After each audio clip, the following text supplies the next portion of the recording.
Shri Radhe everyone, welcome back to my YouTube channel. मैं आ गई हूँ आपकी अपनी favourite story advocate Anjali Awasthi का आज का एपिसोड लेके। एपिसोड बहुत ही धमाकेदार और इंटरेस्टिंग है, तो प्लीज़ वीडियो को एंड तक जरूर देखें। चैनल पे नए हैं तो चैनल को सब्सक्राइब करना, बेल आइकन को प्रेस करना बिल्कुल ना भूलें। एपिसोड की शुरुआत में हम देखने वाले हैं कि यहाँ पे जो अंजलि होती है वो पंकज पुरोहित जी से बात करते तो बहुत अच्छा अपनी फोर्स को लगाए थे यहाँ पे पद्मा की सेफ्टी के लिए, बट पद्मा के ऊपर फिर से जानलेवा हमला हुआ है और उसके ऊपर इस तरीके से बार बार हमला हो रहा है और आप उसकी कोई भी कार्यवाही नहीं कर रहे। और यहाँ पे हम देखते हैं कि वो उसे बोलते हैं कि, और फिर उसके ऊपर ही उल्टा चिल्लाने लगता है। तभी यहाँ पे हम देखते हैं कि वो उसे ये सब सुन के वो बहुत ही उसको गुस्सा भी आता है और वो पद्मा से बोलती है कि पद्मा, तुम नहीं जानती कि ये समाज कितना घटिया है। वो खुद ही औरतों के लिए और लड़कियों के लिए इस तरीके से जान का दुश्मन बन चुका है। तभी यहाँ पे हम देखते हैं कि रत्ना को ही वो बोलती है कि तुम खुद एक औरत हो के, तुम खुद एक लड़की हो, तुम इस तरीके से एक लड़की के साथ कैसे कर सकते हो। और यहाँ पे हम देखते हैं कि वो उसे बोलती है कि मैंने कुछ नहीं किया है मैडम, मैंने कुछ नहीं किया। पर यहाँ पे हम देखते हैं कि जो अंजलि होती है वो ये सब सुन के बहुत ही शॉक्ड रह जाती है और वो उसे बोलती है कि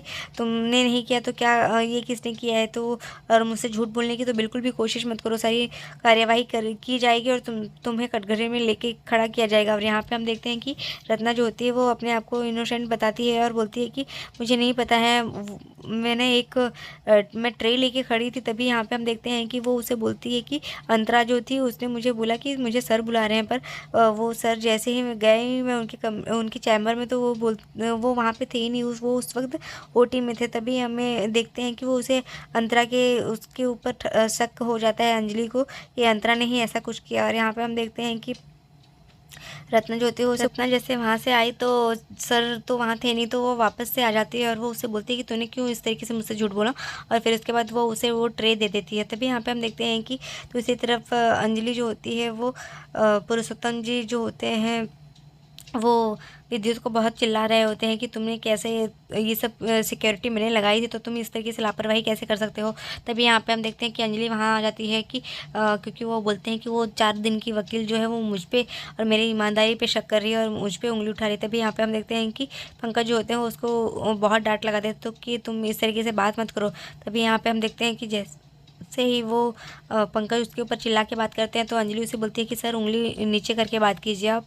और यहाँ पे हम देखते हैं कि विद्युत के साथ वो भी कार्यवाही करने लगती है। अंजलि जो होती है वो बोलती है कि विद्युत जी, आपके लिए केस फाइल किया जाएगा और आपको कटघरे में पेश किया जाएगा। तभी यहाँ पे हम देखते हैं कि विद्युत जो होता है डर जाता है थोड़ा कि ये क्या बोला जा रहा है। तभी यहाँ पे हम देखते हैं कि जैसे ही वो चिल्लाता है तो वहाँ पे एक नर्स आती है और वो उसे बोलती है कि सर ये हॉस्पिटल है तो आप इस तरीके से चिल्ला नहीं सकते। तभी यहाँ पे हम देखते हैं कि अंजलि जो होती है वो उसे बोलती है कि आप बिल्कुल भी इस तरीके से बात नहीं कर सकते। आपके पिताजी तो आपको बोलते थे कि आप कमल हैं, कमल जो होता है वो कीचड़ में खिलता है, पर आप तो सर उस काबिल भी नहीं रहे हैं। आप तो एक सिर्फ दलदल की तरह कीचड़ में धंसते ही जा रहे हैं। और आप तो जैसे ही हम बोलते हैं कि अगर कोई 4 इंसान अच्छा होता है तो इसके साथ 5वां इंसान भी अच्छा बनने लगता है, पर अगर 4 इंसान अगर भ्रष्टाचारी हैं और करप्शन वाले हैं तो 5वां भी उसके साथ रहते रहते उसको भी उसकी आदत हो जाती है। तो यहाँ पे अंजलि जो होती है वो बहुत ही उसको टोंट मारती रहती है। तो अंजलि की बात के सुन के जो पंकज पुरोहित होते हैं वो बहुत ही गुस्सा करते हैं और वो उसे बोलते हैं कि आपको अंदर 2 नर्स हैं, उसकी स्टेटमेंट लेनी पड़ेगी। तभी यहाँ पे हम देखते हैं कि अंजलि जो होती है वो बोलती है कि वो स्टेटमेंट लेते समय मैं भी वहाँ खड़ी होना चाहती हूँ, आपके साथ रहना चाहती हूँ। तो वो बोलते हैं कि नहीं, तुम वहाँ नहीं रह सकती, तुम्हें कोई ज़रूरत नहीं वहाँ रहने की। और फिर वो उसे बताती है कि वो रिपोर्ट जो है वो मुझे वो वीडियो क्लिप जो है वो चाहिए। तो वो बोलते हैं कि वो सब ऑलरेडी मैंने सब देख चुकी हूँ सर, तो आपको उसकी कोई ज़रूरत नहीं। तभी यहाँ पे अंजलि जो होती है वो इस तरीके से बोलती है तो पंकज पुरोहित को बहुत गुस्सा आता है और वो बोलते हैं कि आप वो सब चीज़ें पुलिस को सौंप दीजिए। तभी वो बोलता है कि नहीं, आप इस सब चीज़ों को क्या करेंगी लेके, और फिर ये पुलिस का काम है तो पुलिस को ये सब कार्यवाही करने दीजिए। आप सिर्फ घर संभालिए और अपने कोर्ट कचहरी को संभालिए, क्योंकि आपका काम सिर्फ कोर्ट का है। तो आप अपनी पूछताछ जो है वो कोर्ट में करना, ना कि पुलिस स्टेशन पे। और यहाँ पे हम देखते हैं कि वो विद्युत को भी सब फिर से वो वार्निंग देके जाती है कि आप विद्युत जी, आप तो बहुत ही जल्द ही हमें मिलेंगे। तभी यहाँ पे हम देखते हैं कि अंजलि जैसे ये बोल के जाती है तो यहाँ पे जैसे ही देखते हैं कि अंतरा और रचना रहती हैं वो पुलिस स्टेशन आ जाती है। तभी यहाँ पे पुलिस स्टेशन में जैसे ही जो पंकज त्रिपाठी होते हैं वो उसे बोलते हैं कि तुम दोनों में से क्या हुआ था, तुम लोग क्यों नहीं बता रहे हो सही से। तभी यहाँ पे हम देखते हैं कि वो बताती है कि सर मैंने कुछ भी नहीं किया था, ये झूठ बोल रही है। तो यहाँ पे हम देखते हैं कि रचना को ही गलत बता दिया जाता है और रचना जो होती है वो इनोसेंट रहती है, तो इसलिए वो जो अंजलि होती है उसके ऊपर उसको विश्वास होता है, पर उसे अंतरा के ऊपर शक हो जाता है और वो उसे बोलती है कि मुझे भी इस अंतरा से कार्यवाही करना है, थोड़ा इन्वेस्टिगेशन करना है। तो वो बोलता है कि नहीं, तुम ये नहीं कर सकती हो, ये मेरा इलाका है और यहाँ पे मेरे हिसाब से सब कुछ चलेगा। तभी यहाँ पे हम देखते हैं कि वो उसे बोलते हैं कि तुम जो भी अपनी पूछताछ करना है वो कोर्ट में करना, ना कि पुलिस स्टेशन में। तभी यहाँ पे अंजलि जो होती है वो बोलती है कि सर आप के एक छोटे से कांस्टेबल का ये सपना रहा कि आप एक ईमानदार हॉस्पिटल बनने, पर आपने उस चीज़ को अच्छे से निभाया नहीं है। और यहाँ पे हम देखते हैं कि वो उसको बहुत कुछ सुनाती है और फिर उसके पापा का नाम लेती है कि आप तो, आपके पिताजी का नाम पंकज पुरोहित है ना, आप सॉरी पंकज पुरोहित जी को वो बोलती है कि आपके पिताजी का नाम पुलकित पुरोहित है, आप उन्होंने आपके लिए कितने बड़े बड़े सपने देखे हैं, पर आप उस चीज़ को अच्छे से निभा नहीं पा रहे हैं सर।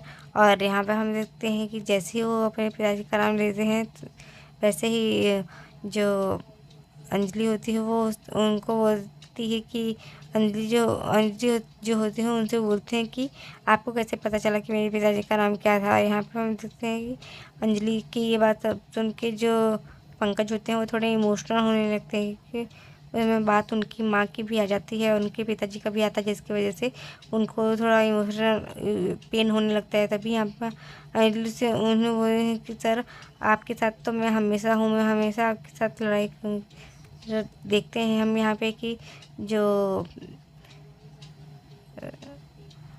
अंजलि होती है वो उन्हें बोलती है कि सर आप बहुत ही अच्छे हैं और बहुत ही नेकदार इंसान हैं, और अगर आज पद्मा को कुछ हो जाता है तो यहाँ पे हज़ारों नारियाँ आ जाएंगी और हज़ारों शक्तिकरण यहाँ पे आ जाएंगे और आप नहीं जानते इस शहर में कितनी सारी नारियाँ हैं।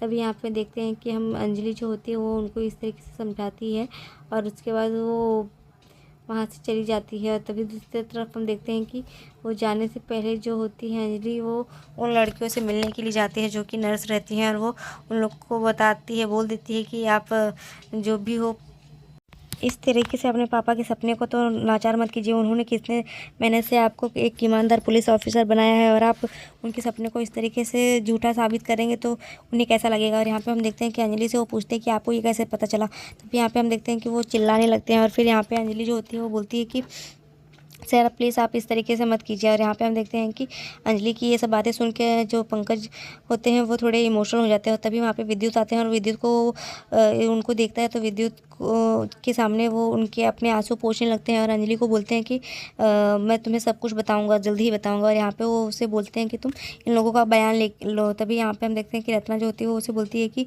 अब क्या होगा, मैं तो इनमें बीच में फंस गई। तभी अंजलि बोलती है कि नहीं आप नहीं फंसेंगी, मैं हूँ आपके साथ और हर नारी के साथ मैं हमेशा खड़ी रहूँगी। और अगर किसी को नहीं पता हो मेरा नाम तो उसे बता देना कि एडवोकेट अंजलि अवस्थी नाम है मेरा। और तभी यहाँ पे हम देखते हैं तो उसे बोलती है कि बाहर मेरा हाथ चलता है और अंदर कोर्ट में मेरी बात चलती है और बाहर मेरा हाथ। तभी यहाँ पे हम देखते हैं वो जैसे ही ये सब सुनाती है तो इसके बाद तभी उसके पास अमन का कॉल आ जाता है और अमन उससे बोलता है कि तुम कहाँ हो, घर आने वाली हो कि नहीं। तो उसे बोलता है कि क्या हुआ, क्या हो गया।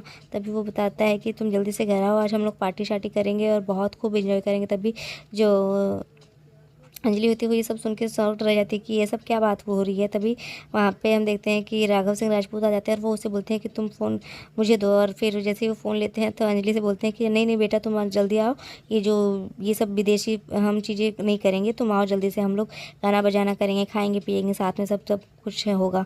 क्योंकि वहाँ पे सारा परिवार इकट्ठे हो गया था तो अंजलि के घर में आज बहुत समय के बाद खुशियाँ आई थी। तो अंजलि ये सब सुन के जैसे ही राघव उनसे बात करते हैं तो अंजलि को बहुत ही प्यारा लगता है।